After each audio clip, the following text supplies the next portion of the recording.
Very good morning, students. Today we are going to discuss the keywords of the chapter synthetic fibers and plastics. So let's begin. So the first word is acrylic. प्यारे बच्चों, acrylic एक वूल ऊन की तरह का fibre होता है जो एक्रिलिक एसिड से बनता है.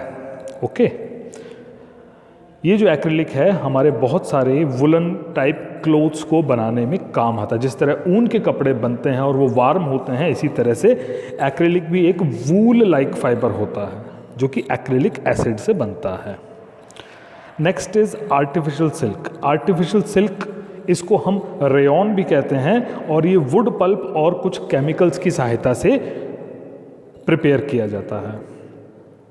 Next is nylon. नायलॉन बच्चों एक ऐसा सिंथेटिक फाइबर है जो सबसे पहले आर्टिफिशियली बनाया गया. ठीक है, it is composed of polyamides. Amide की बहुत सारी यूनिट्स को आपस में लिंक करके नायलॉन को बनाया जाता है.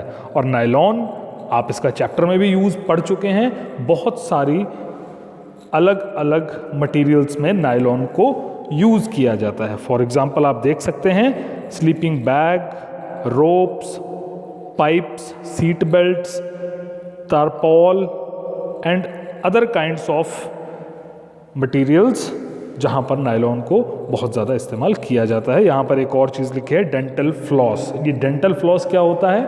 एक धागा होता है जिसको हम दांतों के बीच में फंसे हुए खाने को निकालने के लिए कभी कभी काम में ले लेते हैं. Next is plastic.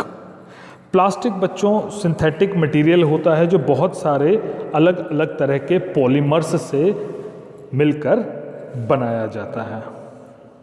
Polyester. Polyester क्या है? ये एक ऐसा सिंथेटिक फाइबर है जो ईस्टर की यूनिट्स को आपस में लिंक करके, कंबाइन करके, जोड़ करके बनाया जाता है. पॉलीमर. पॉलीमर का मतलब क्या होता है? पॉलीमर का मतलब हो गया बहुत सारी मोनोमर यूनिट्स को जब हम आपस में जोड़ देते हैं, सिंगल यूनिट्स को आपस में जोड़ देते हैं तो वो बहुत ज़्यादा तादाद में यूनिट्स बन जाती हैं. बस उन्हीं बहुत सारी यूनिट्स की संख्याओं को हम पॉलीमर कहते हैं. तो पॉलीमर एक ऐसा स्ट्रक्चर होता है जो बहुत सारी मोनोमर मतलब सिंगल यूनिट, बहुत सारे सिंगल यूनिट्स को आपस में जोड़ने के बाद बनता है. पॉलीथीन. पॉलिस्टर की तरह पॉलीथीन. पॉलीथीन इथीन की बहुत सारी यूनिट्स को आपस में जोड़ने से बनाया जाता है. पॉलीथीन का यूज़ तो हम बहुत पंजाब में तो बहुत ज़्यादा होता है. ठीक है, अलग अलग जगहों पर हम इस चीज़ का इस्तेमाल कैरी बैग्स के रूप में करते हैं.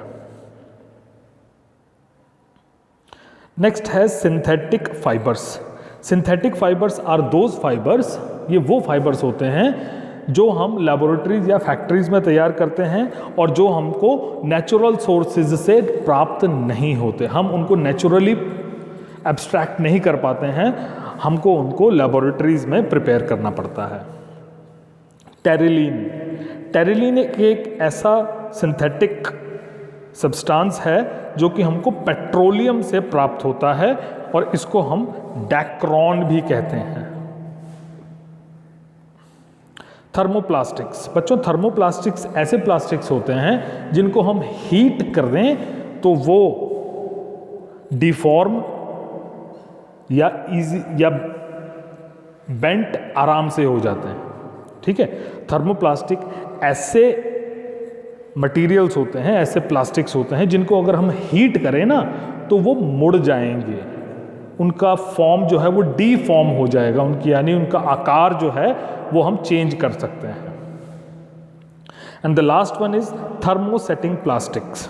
Thermosetting plastics are those plastics which cannot be deformed or bent on heating. जिसको हम आसानी से deform या bent नहीं कर सकते.